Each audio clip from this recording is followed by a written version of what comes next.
Përshëndetje miq, mirë se keni ardhur sërish këtu në Okult Ezoterizëm dhe ashtu si fola dhe komunikova në episodin e kaluar për pjesën e meditimit. Çfarë është meditimi, pse na duhet, që përse ne të arrim paqen tonë shpirtërore, paqen e thellë dhe tregova dhe një teknik të mëngjesit se si ne duhet ta bëjmë atë. Sot ashtu si u premtova, kam të ftuar mikun tim, ezoterist. Shumë njerëz e prezantojnë si okultist, por është ezoterist dhe në këtë fazë ngatrohem pak sepse ezoterizmi, ta përcaktojmë këtë, është pjesë shumë më e madhe se okultizmi. Okultizmi është brenda ezoterizmit. Nuk është ezoterizmi brenda okultizmit. Pra, Enea Gjonaj është si fillim ezoterist, pastaj okultist. Enea Gjonaj, si kalon? Mirë, o di se si jeti. Teksa po bisedonim kur po vinim rrugës, unë të përshëndeta sërish në studio për meditimin. Unë kam parë tek ty një aftësi shumë të veçantë, edhe jo sot, por që kur të kam njohur. E një shumë më mirë se mua meditimin, për arsye se unë jam themeluar në pjesën e simbolikës, algorizmin, edhe shumë gjëra të tjera, jo se unë nuk e njoh, por jo në nivelin tënd, duke studiuar dhe pjesën e hinduizmit në një nivel akoma më të thellë, sepse sado që ne ta njohim ezoterizmi është një oqean i pafundëm. Ne aftësohemi atje ku ne gjejmë veten. Dhe kjo ne na bën më të mirë, më të fortë, dhe pastaj çfarë bëjmë? Ne treqim të ngjashmit. Dhe ne krijojmë rrjetin ton, miqt ton. Ne jemi një fushë e caktuar ezoterizmi i cili nuk ka protokoll, por ka vetëm studim që ka ardhur që nga lashtësia, duke filluar që nga Mesopotamia, Egjipti, hinduizmi, grekët e lashtë, shqiptarët, Iliria, ilirët, pellazgët e shumë të tjera, të mos merremi me historinë, por të fokusohemi pak tek meditimi. Në episodin e kaluar, nuk e dia mendoj që ajo, unë fola pak për meditimin që është jo mendje, që aty ne mund të arrijmë një nivel shumë më të avancuar i cili nuk ka mendim brenda nesh, dhe unë gjithmonë teksa përdor anën time racionale si gjithë teleshikuesit që ne na shikojnë, por edhe ti që më dëgjon, ne gjatë gjithë kohës përdorim trurin racional për të formësuar atë që ne do të themi. Pra, teksa unë flas gjatë gjithë kohës time në kokën time, unë duhet të formuloj fjalët se çfarë do të nxjerr për të thënë vazhdimsinë e kësaj forme të komunikuarit. Por në anën tjetër kam kuptuar se ne duke ecur në këtë jetën e shpejtë, teksa unë e quaj fast life ose jeta e shpejtë, mendoj që ne po rukullisemi si ai guri kaq shumë shpejt me këtë teknologjinë që po vjen, që po shkojmë drejt umnerës, se po vrasim aspektet shpirtërore dhe këtu po fillon disbalanca e njerëzit.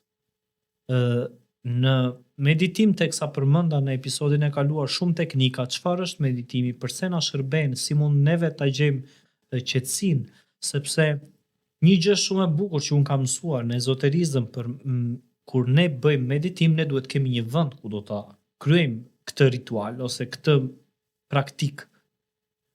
Të njëjtën gjë bëjnë edhe fetë nea.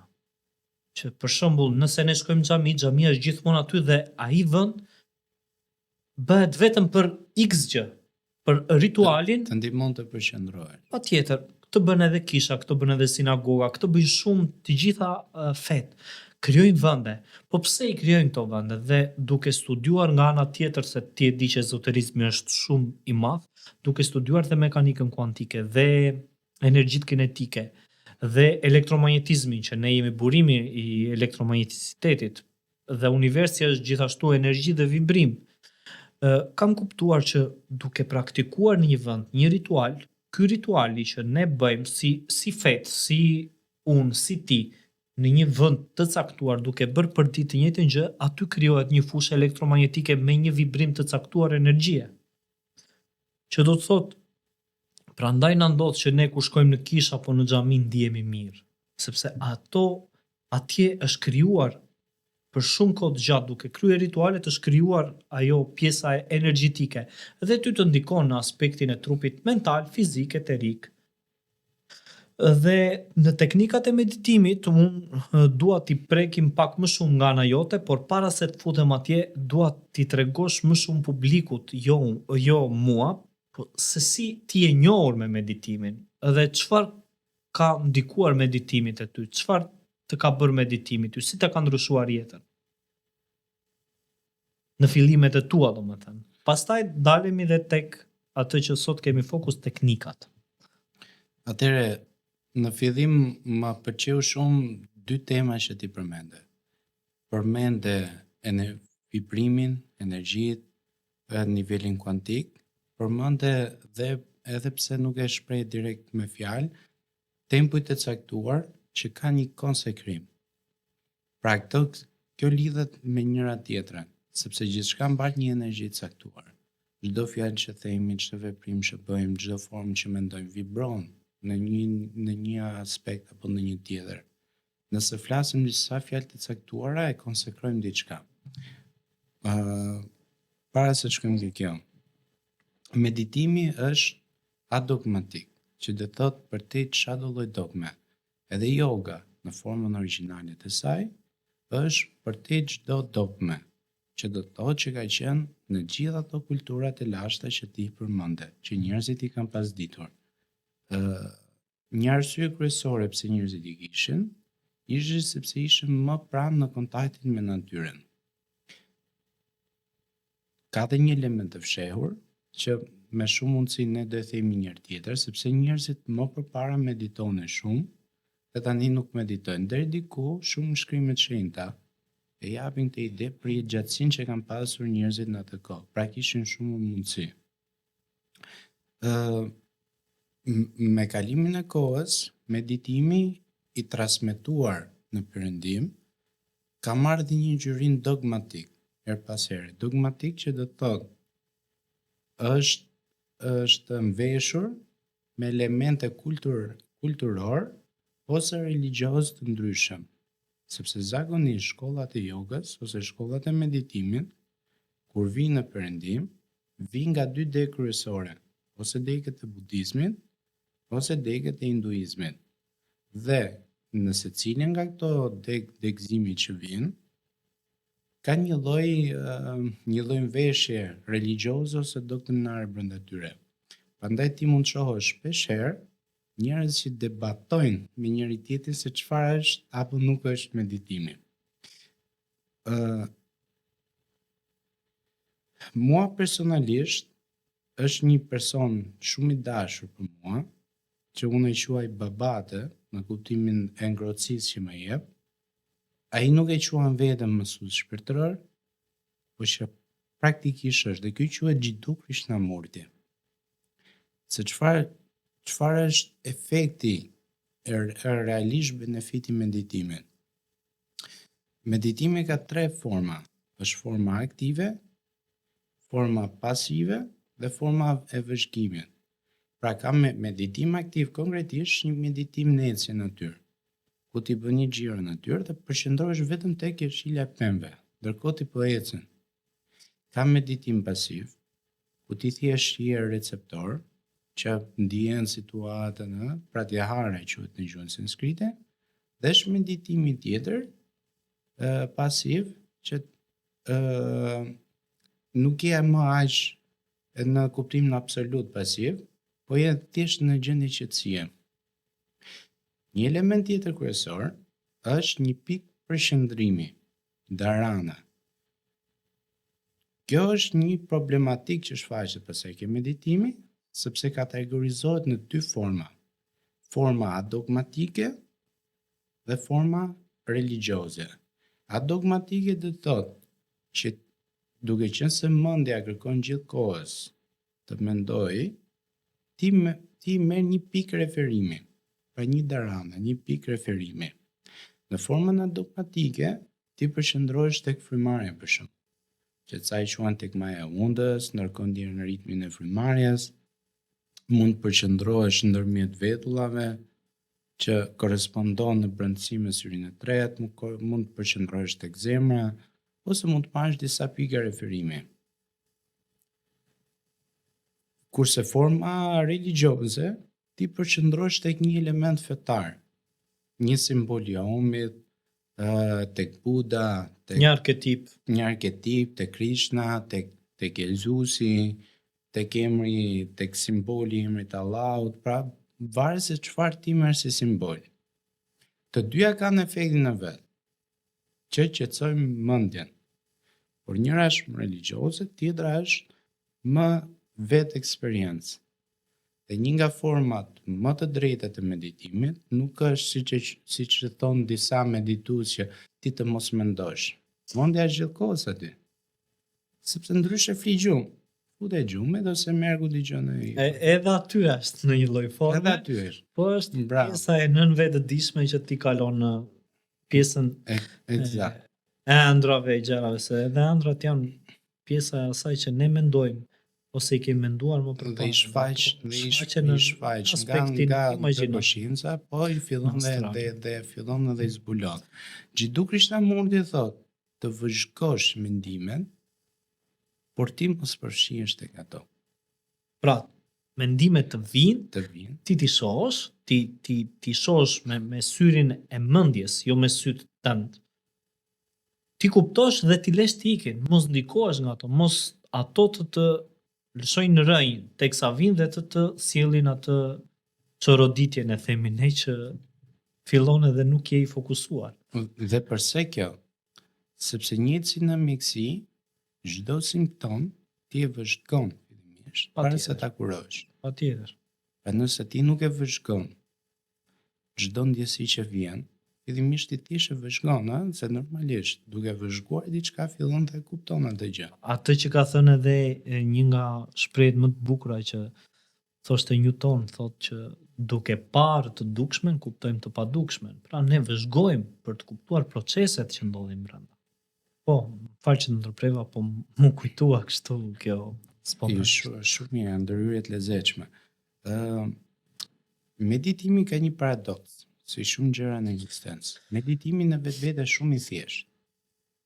Nuk ka është e drejta, mësuesi shpirtëror vërtet thonë meditimi është e drejta e lindur e çdo njeriu. Pra është forma holistike të dëshiruarit të vetë personit. Sepse kur e pyesin Budën çfarë fiton ti nga meditimi, thotë para se të them çfarë unë fitoj, më le të them se çfarë unë mbas. Unë mbas mërzitjen, unë mbas hakmarrjen, unë mbas inatin. Shumë e bukur. Dhe askush nga ne nuk e sheh se çfarë lufte të brendshme nga dikush, se me çfarë vështirësish po haset në jetë.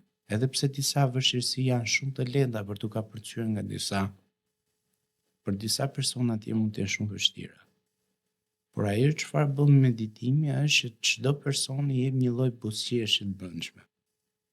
Pra ja lehtëson situatën në nivele të ndryshme. Persona tjerë që e kanë një situatë mirë fillon i jep edhe një jetë më të arreshme, mendime më të qarta, një fleksibilitet, një jetë punë më të mirë, aktivitete më gjallërishme. Por jo të gjithë kanë vetëm benefitin absolut, por kanë një reduktim të fuqive negative që është brenda personit. Pjesa vështirë është pjesa disiplinës, sepse përveç se që meditimi duhet i rregull, duhet të kesh gjithmonë një orar caktuar.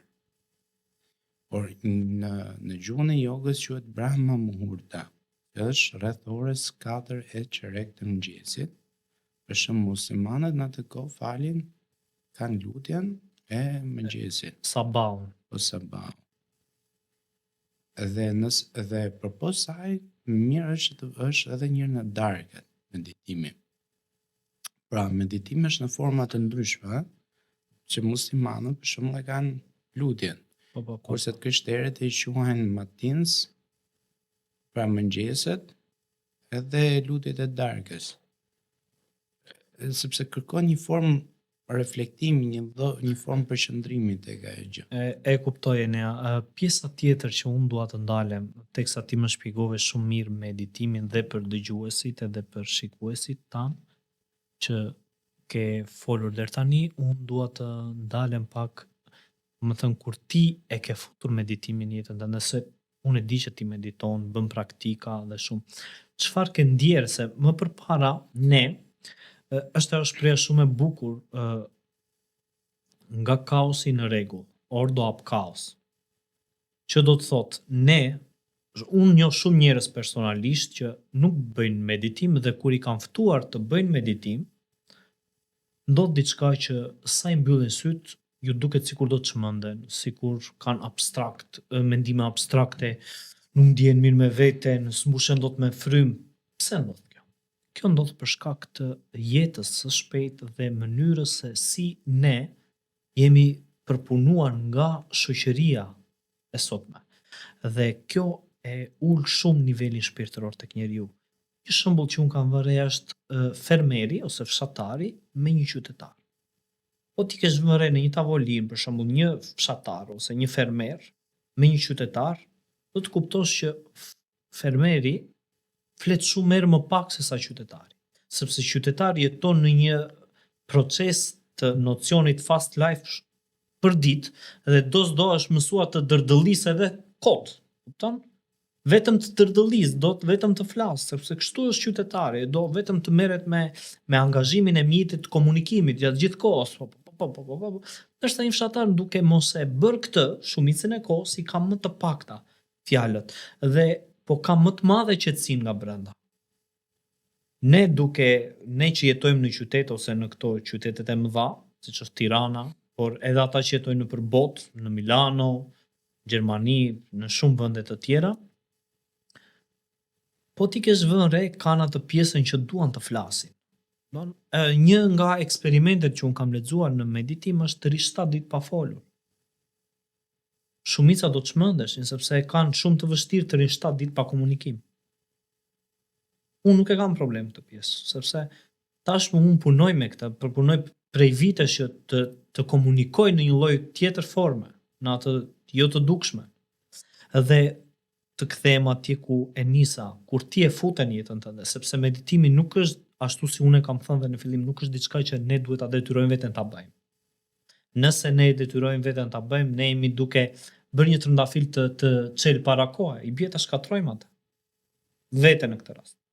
Meditimi vjen me kuptim, vjen me lexim, vjen me disiplinë, duke ti e përgatitur veten tënde, trupin eterik, që është baza e energjisë tënde që ti lëviz bën, dhe trupin mental, se nëse nuk ta kupton koka, ti bëj tër ditën, nuk ka për ta ndjer fare trupat më poshtë. Duhet të futet një herë këtu, ta përpunosh ti këtë gjë, që të kuptosh baza se çfarë ndodh dhe pastaj të vazhdosh nga truri racional që është i met në këtë rast, jo i plot, është i met ky, gjatë gjithë kohës ky është i met. Pavarësisht se sa shumë gjëra mund të arrijë, duhet kaloj në truri plot, që është zemra. Nëse ti nuk e ndjen pastaj atë që kupton, ti nuk e ke marrë mësimin. Ti më the se ne evoluojmë nga edhe meditimi të bën të buzëqeshësh edhe Buddha e thoshte shumë bukur, çfarë humba unë para se të them ato që fitoja, dhe kjo është ajo gjëja që ne në fillim duhet i bëjmë vetes tonë një pyetje, çfarë humbim? Sepse ne gjatë gjithë kohës jemi mësuar anapulla ose çfarë fitoj? Çfarë marr unë? Duhet të kuptosh çfarë humb ti. Pse? Sepse në ezoterizëm është ajo shpreha, pyete veten si të ngjitesh, jo si të rëndoj unë poshtë. Se po ta lidhësh veten me gjëra materiale, mos prit të fluturosh. Kjo është të fluturosh në aspektin alegorik dhe filozofik të natyrës njerëzore, që ti të ngjitesh lart. Por para se të pyes edhe për teknikat, çfarë ndodhi tek ty kur u fut meditimi? Si fillove ta shikoje botën? Më shumë për të qetësuar trazirat e brendshme psikologjike që në adoleshencë. Dhe nuk e tregojnë shumë njerëz, po meditimi ekziston në forma ndryshme. Dhe religionet i kanë që gjitha element integral. Por, më qartë për mua ishte statuja e Budës. Shija statuja në Budës në për dyqane, në për rafte, dhe mënyra se si e kanë sajuar me syrin e tretë atë pikën që ka mes ballit, me ato sytë e keni vetë parasysh. Ti një për një ndinë qëtësi dhe unë ndaloja ti është para një dyqane, që janë këto aromindije ose çanca dyqane kështu. Shija ke syri tretë i Budës dhe në formë sekondash kaloj ka që quhet trascendenca ose samadhi. Ajo është shumë sekondare, por shumë purifikuese brenda vetes, sikur kalon një tjetër dimension. Pra forma origjinale edhe e lartë e meditimit është edhe pse ti je në një X vend të caktuar të bën një projektim astral në diku tjetër. E kuptoj. Shpresoj që dhe dëgjuesit ta marrin esencën e kësaj që sapo the, është pak e vështirë që një dëgjues për herë të parë të vi dhe të futet kaq thellë në pjesën ezoterike, meditimin apo pjesë të tjera, për të vetëm arsye sepse ne nuk përpiqemi të mësojmë gjërat dal nga dal, por ne duam të marrim fundin, pa kuptuar se si bëhen themelet, dhe kjo e shkatron edhe ndërtimin e formimit të qenies son, duke u ngjitur dal nga dal në këtë pjesë. Dhe mua më pëlqen shumë si e qase, gjithashtu dhe unë e kam nisur për shkak të meditimi, unë e quaj një dhuratë nga Zoti, sepse meditimi vjen pas kaosit. Nëse më lejon të them diçka. Ka një arsye pse ka disa teknike meditimi.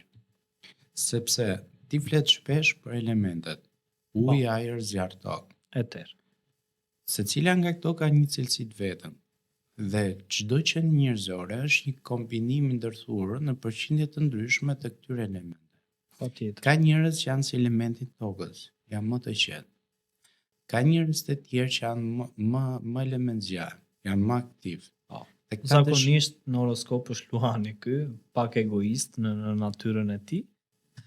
Dhe edhe pak triumf, e do triumfin, është aktiv, bën. Janë ata emocionalët gaforet që lidhen me elementin e ujit. Që do të thotë, njerëzit që janë ujë ose tokë e kanë më të lehtë thjesht të ulen diku dhe të mbyllin syt edhe vetëm të dëgjojnë njerën ose të dëgjojnë frymarrjen. Po jo çdo person tjetër. Ka njerëz që janë më të irrituar, më aktiv, nuk rrin dot një vend pa lëviz. Ta duan meditimin dinamik.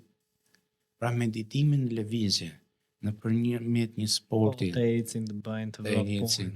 Pra kjo është një arsye dhe ka disa kushte. Babai jogës, përveç Shivës në hinduizëm, por në aspektin akademik është një person real që quhet Patanjali dhe bëhet fjalë në shekujt e hershëm. Dhe çfarë roli pati ky person? Ky shkruajti disa vargje në 4 seksione, në 4 pjesë. Dhe këto njihen sot si vargjet e Patanjalit, Patanjali Yoga Sutra. Janë në gjuhën sanskrite dhe ky i jep 8 fazat e meditimit. Përse po i përmend këto? Sepse këto janë shumë të rëndësishme përveç natyrës, të elementëve tatvave edhe doshave, pra natyrës alkimike, po doshat janë manifestimi i elementëve tek njeriu. Pra, siç e thash, disa njerëz janë më aktiv, më zjarr, disa më tokë. Pjesa tjetër janë dhe nivelet. Dhe këto janë yama, niyama, asana, pranayama, dharana, dhyana. Asana është edhe pozicionuar. Postura, asana në vetvete do të thotë ti je qëndrim. Po para se të shkojmë tek qëndrimi dhe ke frymarrja janë 2 element tjetër. Janë yamat dhe niyamat. Pra, format etike të shoqërisë. Pra çfarë të bësh dhe çfarë mos bësh. Sepse ti medito 300.000 vite. Nëse ti ke disa aktivitete shumë karmike në jetë, pra i gjithë kohës duke u përfshirë me banda mafioze, i gjithë kohës në përsherrë, i gjithë kohës në negativitete me njerëz, je një përdorim të mbingopur të alkoolit, të substancave narkotike dhe po e them komplet jashtë aspektit morale, po e them se si ndikojnë tek vetja. Ti nuk mund ta kesh qetësinë e brendshme. Pra shumë njerëz fantazojnë se thonë do meditojnë. Nuk mund meditosh nëse nuk shkon hapa sapi. Pra edhe tek mishi, unë e promovoj shumë vegetarianizmin, se çfarë ndodh? Jashtë pjesës morale, kur dikush han mish, për të marrë ato substanca që janë tek qelizat e kafshës, më saktë të trupit të kafshës që konsumohet, njëkohësisht përthith dhe energjitë e tjera që ka e kafshë, ankthin, stresin, adrenalinën, të gjitha. Shumë drejt. Pra janë secili mund t'i kontrollojë se çfarë janë jamat dhe nijamat, që janë zakonisht 5 jama dhe 5 nijamat. Pra 5 gjëra që duhen bërë dhe 5 gjëra që s'duhen bërë. Pastaj mund të flasim për nivele të tjera, për shembull të ulesh, të kesh një posturë, të fillosh marrësh frymë, edhe tek frymarrja që quhet pranayama ka shumë teknika për frymarrje. Është njëra më thjeshtë që quhet balancimi i dy flegrave të undës, sepse flegra e djathtë e undës lidhet me lobin e majt dhe flegra e majt lidhet me lobin e djathtë. Dhe qëllimi është, po të shikojmë ke çdo njeri, ka një disbalancë të imagjinatës me kreativitetin. Po. Ca janë shumë të logjikshëm, ca janë shumë kreativ, pra fantazojnë. Po. Ca janë më racional se ç'duhet dhe janë që i quajnë njerëzit e ftohtë, ca janë njerëz që thua ti vetëm me sy nga qielli dhe këmbët në tokë. Janë tokë. Tek pjesa tjetër është përqendrimi. Dhe shumë e vështirë të përqendrohesh, kështu që duhet ajo që ti the që është një mjedis i caktuar. Çfarë ndodh mendjen tonë? E gjithë bota që ne perceptojmë bazohet tek 5 shisa që i ke përmendur. Por duke qenë kam menduar ta quaj edhe 6 shisa, sepse kohët e fundit kam filluar ta mendoj edhe mendimin si një shisë. Mendimin. Në fakt në budizëm quhet një shisa e 6. Vërtet? Po këtë nuk e dia drejt me të sot e mësova, por thjesht mua më ka ardhur vetveti duke bërë praktikën e meditimit që unë gjithmonë marr vizionet teksa meditoj ose marr mendime spontane, të cilat ose intuit mund të jetë, të cilat më japin disa që më lidhen. Të gjitha gjërat lidhen në fund. Çdo person mos bie asnjëherë në atë dëshpërimin që shiko për mua meditimi është shumë i vështirë, unë nuk po ec. Meditimi realisht është shumë i vështirë. Por çfarë arsye? Sepse kur janë praktikuar për herë të parë teknikat e meditimit, njeriu jetonte shumë pranë natyrës. Megjithatë, sepse jetonte pranë natyrës, një nga kushtet e meditimit është që të shkonte në një vend larg gjumave, derisa të fillon të zhvillohet. Një person më tregoi një element kryesor, që quhet integriteti. Dhe ç'a ndodh? Sa është se ajo që thon shumë njerëz, okay, nëse ti ke kushtet, i ke gjithë kushtet e përshtatshme për të qenë i qetë, normalisht je i qetë. Edhe profetët janë në gjendje meditimi atje kur janë majt malit, po kur të vinë qytet pastaj i bie të çmendë me njerëzit. Dhe prandaj qëllimi kryesor, një nga qëllimet kryesore të meditimit është që ne të vazhdojmë ta ruajmë të gjendje. Pra kjo quhet integriteti. Tek pjesa e kushteve duhet të krijojmë kushtet. Tek niveli frymëmarrjes me incencat, me aromat,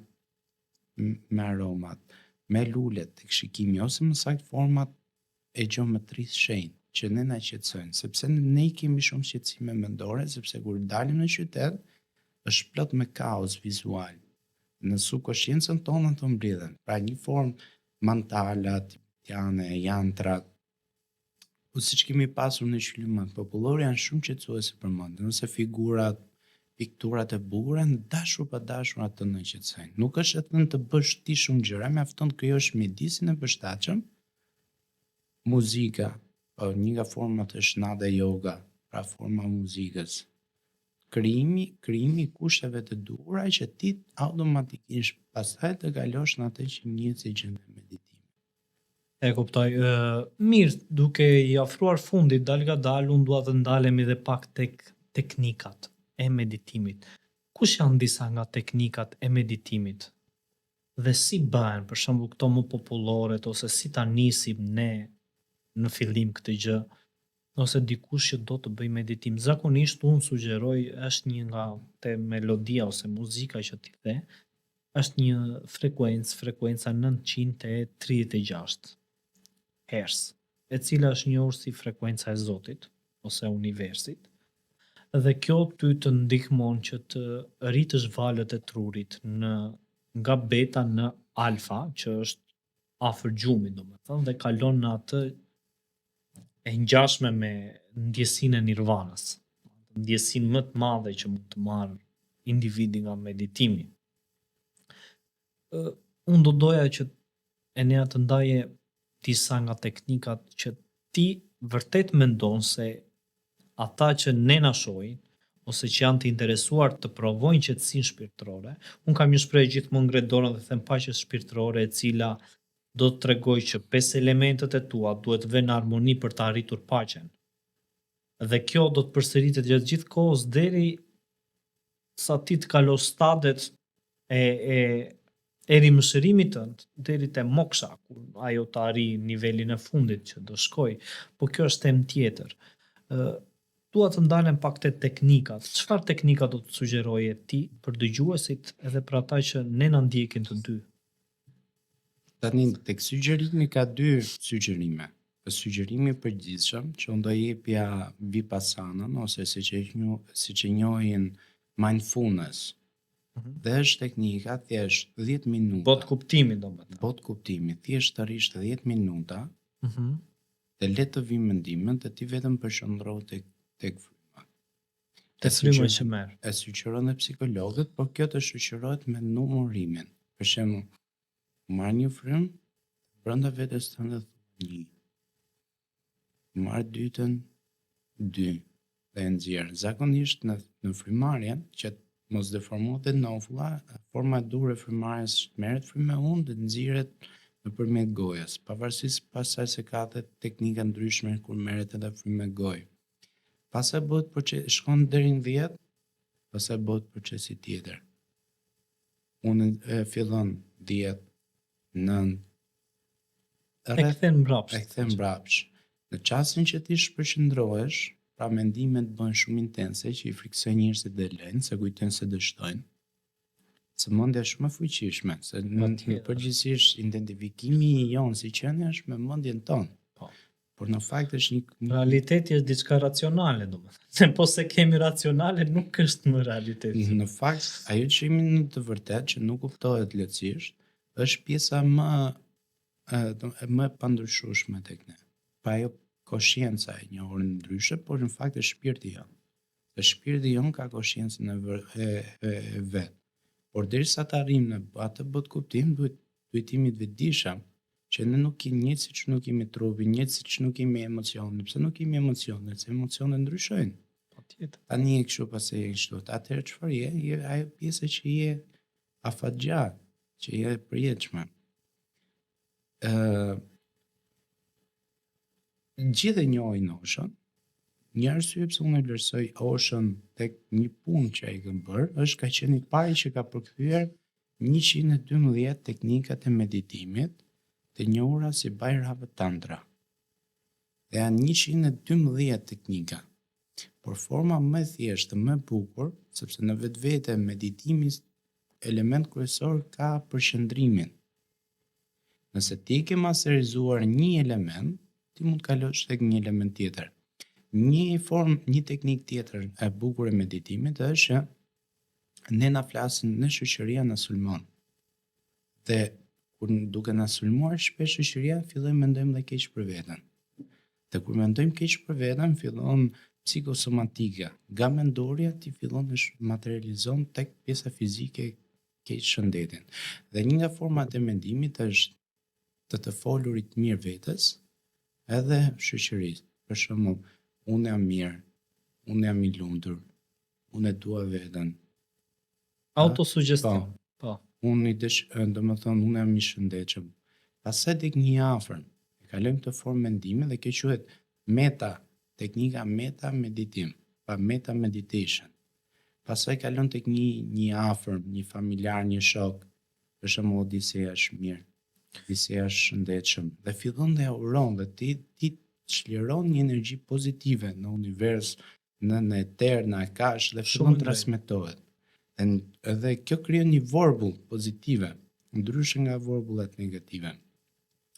Tai Chia në metodën kineze për njerëzit që janë dinamik, se ka njerëz që nuk mund të rrinë në një vend, ose të thon afirmime.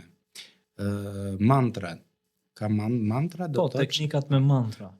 Mantra do të thotë mantra trajaja, për qetësimi i mendjes. Në shumicën e shkollave meditimit, të tai chis, të daoiste, të budizmit, të hinduizmit, muslimanët kanë të spijet, krishterët kanë ruzaren. Çfarë janë? Janë një seri rruzash me numra të caktuar ku ti flet një emër të shenjtë Zotit. Dhe ti duke përmendur atë, nuk fillon më i flet vetes vetëm pak kënaqësi që ti ke, por e nglartëson veten me fjalë me vibrime të larta. Po shumë interesante kjo, është vërtet, me të vërtetë është shumë domethënëse se edhe atë që ti po thoj edhe fet janë integruar në një lloj forme, po ti shohësh në këto filozofi apo në këto rrugë shpirtërore të cilat datojnë shumë herë më përpara se fet. Është edhe një teknik tjetër, teknikën e kundalinit për shembull. E ke dëgjuar këtë teknikën e cila fillon duke balancuar duke fokusuar të gjithë energjinë tënde në pjesën e çakrës bazë, që është rot çakra, e cila është ajo çakra e kuqe që ti e njeh shumë mirë, në gjuhën hinduiste fillon me ma, se s'po më kujtohet. Mulatara. Atje ajo është edhe çakra e seksit, e njohur ndryshe që shumë njerëz, domethënë prandaj ka epshin, si mund ta quajmë, prandaj ka dhe ngjyrën e kuqe. Edhe në këtë pjesën e kundalinit ku ne fillojmë e meditojmë këtë duke përdorur edhe disa mudra në mënyrën e shenjave të gishtave, ti besoj se i njeh më mirë se unë këtë, se është një teknikë e cila duke qëndruar në errësirë, se bëhet me errësirë kjo, ose në një ambient pak me ngjyrën e çakrës, me ngjyrën e simbolit të duke vizualizuar. Po, e bën atë atmosferën në shtëpi të kuqe me një dritë që e mundson, vendos një muzikë të caktuar dhe fillon ta fokusosh të gjithë energjinë aty, ashtu si the ti fokusohet te pjesa e ballit, te pjesa e undës, ti e fokuson ku do duash energjinë. Kundalini vizualizohet si një gjarpër në formë feminine, është një gjarpër feminin, dhe siç e the ti nga kërbishta, fillon ti vizualizon sikur ngrihet rreth një poshti, por nuk kalon vetëm drejt për drejti, po fillon dhe pastron çakrat, çakrën e parë, 2, 3 derisa tapet si për kreut, dhe ti ndërkohë e manifeston me frymarrje, me ngjyra të caktuara, me mantra të caktuara. Kjo është edhe ajo që unë po thoja, dhe këtë duke arritur këtë energjin kundalin në një dokumentar që unë kam parë shumë kohë më përpara nga një profesor, po praktikues i meditimit, tregon që atje duke bërë këtë ritual arrinte të kishte edhe një kontroll në marrëdhënien e seksit, që do të thotë nuk kishte, nëse ai shikonte një femër lakurisht, natyra, instinkti kafshëror i njeriut është që ne meshkujt na mbizotron dhe ne mund të turemi që ta kapim atë gjë, por duke pasur meditimin në jetën tonë dhe duke bërë meditimin e kundalinit, ai kishte një aftësi. E kthen nga epsh, e kthen në dashuri. Po pra, e kupton, dhe nëse nuk donte, ndonjëherë atë që ishte epsh, ai nuk e bënte, nuk ja lejonte vetes që ta triqte. Po, por kjo duhet ndodhi pa surprizë, se me sa kupton ti po referohesh njësimit. Pra, nëpërmjet njohjes kundalinin, ai është njësuar me gjë dhe e ka, si ta thuash, masterizuar. Po pra, domethënë nuk e kishte më forcën femra, që është magnetike në këtë rast, në fuqia elektrike që është mashkulli në këtë rastin tjetër, nuk e kishte më atë fuqi për arsye se ky e masteronte aq mirë procesin kundalin brenda vetes së tij, duke kuptuar të gjithë mekanizmat se si ndodh energjia brenda që kalonte në të dyja kanalet ida dhe pingala nëpërmjet sushumnës që hapen kanalet e pastrohet çdo gjë. Kjo në momentin që shumë njerëz kanë dhimbje koke për shkak të këtyre gjërave që bllokohen këto kanalet e çakrave. Një teknik tjetër që unë do të përmendja është kjo teknika në errësirë për atë dritën e bardhë që mendon ndërsa të shohësh dritën e bardhë brenda syve të tu. Meditimi shunja meditation. Pra një nga teknikat është, prandaj të përmenda çfarë është element i rëndësishëm, pjesa doktrinare që shoqëron teknikën e meditimit. Sepse kjo ekziston në budizëm. Pas largimit nga trupi fizik, ti arrin të njohësh pjesën astrale. Çfarë ndodh? Thon disa që pas largimit në trup fizik ty të hapen dy porta, një portë e bardhë, një portë e zezë, që ti e përmend shpesh. Dhe mençuria është të shkosh tek ajo porta e zezë. Prandaj Buda kur përshkruan shpesh nirvanën e përshkruan si asgjësim. Pra nothingness. Disa të tjerë thonë djalli ishte një gjë e zezë dhe keqe. Kur përshkruajmë në një ngjyra kështu është një lloj racizmi i fshehur, po themi që e zezë e keqe. Po. Ndërkohë që e zeza është ngjyrë shumë qetësuese. Po, qetësuese është fillimi i gjithçkaje, që aty lindin farat, rriten farat, rritemi ne, është mënyra ku ne fillojmë, ne vim nga errësira në dritë, nuk vim nga drita në errësire, shumë gjëra të tjera. Madje kjo manifestohet edhe vetë në trupin e njeriut ku lind nga errësira në një bark i mbyllur brenda në errësirë që nuk e dritë dhe shkon te drita duke manifestuar dhe thinjët e zbardhesh, vetet e drita. Kjo është ajo gjë që njerëzit e kanë kuptuar gabim këtë errësirën e shohin kanë rrezimin shpirtëror, kanë se ajo dritë dhe dashuri direkte, po duhet kalosh tek këto trauma, tek këto shqetësime. William Shakespeare thotë që rruga për në paradis kalon nga feri, domethënë ajo është prap simbolike, po që ky është kuptimi, edhe e shohin gjatë gjithë kohës me këtë frikën e madhe, po pan që ky vishet me të zeza. Kjo është e zezë, macë e zezë. Domethënë janë këto që ne nuk i kuptojmë dhe nuk kanë faj. Është për shembull një shprehje që unë e përdor shpesh. Nëse ti nuk e kupton dhe e gjykon një person tjetër se ai është duke bërë diçka gabim sepse ti nuk përshtatesh me mendimet e tij ose nuk i kupton mendimet e tij dhe i quan atë budalla, kjo është prap në rregull. Që do të thotë, pse është në rregull? Sepse ti nuk e faj që e quan atë budalla. Çfarë ka thënë dhe alegoritmi në Bibël? Jezusi, falje Zot se nuk di çfarë bëjnë, domethënë ai e kishte kuptuar, e kishte manifestuar në veten e tij vetëdijen e lartë. Që do të thotë në një moment njerëzit nuk e dinin se çfarë po bënin. E njëjta gjë ndodh edhe këtu. Këtu të gjykojnë sepse nuk e kuptojnë. Kupton? Kjo është ajo gjë që të zezën e marrin në errësi, e marrin diçka dark, domethënë diçka që të shkon tërës gjatë gjithë kohës. Jo. Unë nuk e kam parë kështu, nuk e shoh ndonjëherë kështu. Ti e di shumë mirë që balanca është shumë e rëndësishme. Yin dhe yang. Sepse madje edhe shkrimet e shenjta thonë krijuesi krijoi ditën për gjallërim dhe natën për qetësim. Po më kujtove edhe një film të prodhimit të Netflixit ku dita dhe nata jetojnë të dyja dhe një dita me atë energjinë e saj vinte çdo mëngjes dhe i thoshte mua më duan njerëzit më kështu dhe errësira mërzitet dhe ik. Do t'i fillohen njerëzit ta kërkonin pastaj se nuk pushonin dot. Është shumë i bukur si film, ka mesazh shumë të mirë. Po kjo është një temë tjetër që ne do ta prekim. Mendoj që ta mbyllim, ishte mjaftueshëm dhe koha dhe pikat që prekëm. Unë do të ftoj sërish brenda mundësive që dhe ti do të kesh, sepse edhe ti ke angazhimet e tua.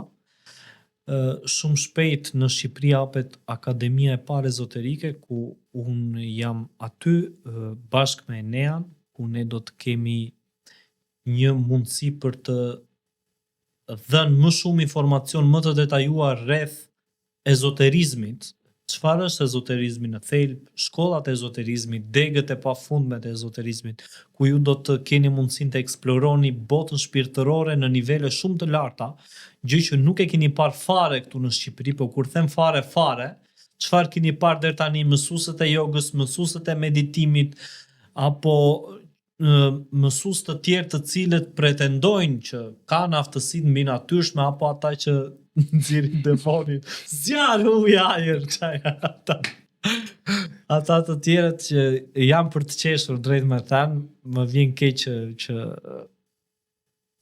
më vjen keq me keqardhje them këtë, sepse e bëjnë vetëm për të mira materiale, gjë që të mirat materiale duhem këtu, por nuk jam pronësie jona, ata ende nuk e kuptojnë këtë dhe marrin gjatë gjithë kohës gjëra sikur do t'i kenë me vete tërë jetën, dhe me keqja akoma se gënjen njerëzit me aktora apo me gjëra të kësaj natyre, ndërkohë që kjo që po vjen nuk ka lidhje fare me këtë kategori, nuk ka lidhje fare me mësuesët e psikologjisë, nuk ka lidhje fare me mësuesët e psikikës, nuk ka lidhje fare me motivuesit, këta që të thonë për to makinat e bukura, ti mund të dalësh, nuk ka lidhje të manifestosh $1 miliard të manifestosh këto për një muaj, ke atë Ferrari e ke të parkuar në garazhin e mendjes tënde, është një proverb që e përdorin shumë çuna që i dëgjojnë për to rrjetet sociale.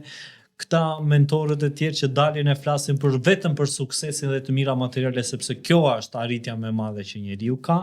Domethënë, kjo që ju do të shihni teksa do të vi tek jetët tuaja, do të kuptoni që është diçka shumë ndryshe dhe do të provoni për herë të parë ndjesinë se çdo të thotë të ulumtosh brenda në ezoterizëm dhe në aspektet emocionale, psikike, astrale, mentale të njeriut, dhe do të kisha dëshirë që kur ta provoni të përpiqeni të ndryshoni vetëm me një gjë, duke i bërë përshtypje vetëm vetes tuaj, askujt tjetër. Çdo gjë tjetër jashtë nuk ka shumë interes nëse ti përpiqesh ti bësh përshtypje vetes tënde. Bota bëhet më e bukur dhe më e mirë.